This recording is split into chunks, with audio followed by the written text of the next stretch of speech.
Vitja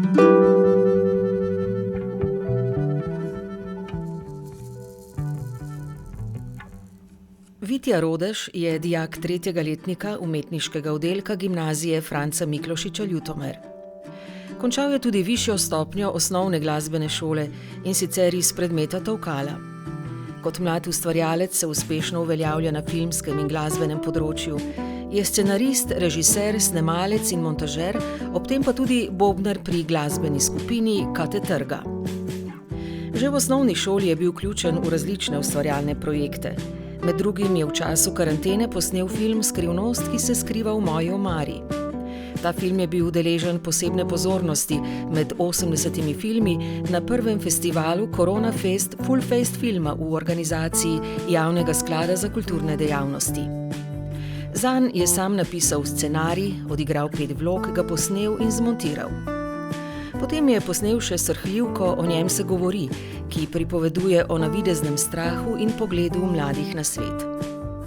Grozljivka Lahko bi bil lep dan pa je zgodba o 3 prijateljih, ki se v prazni šoli znajdejo v krempljih skrivnostnega hišnika. Filma O njem se govori in Lahko bi bil lep dan sta posneta v narečju in slengu, opremljena pa sta tudi s podnapisi v knjižni slovenščini. Vitja Rodež k filmskim projektom zna pritegniti tudi druge mlade ustvarjalce ter ustvariti harmonično in angažirano filmsko ekipo.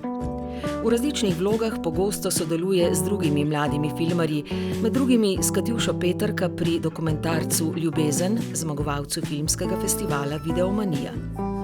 Za skupino Jazzva je leta 2021 ustvaril videoanimacijo za skladbo Svobodno čez obzorje z albuma Sintur.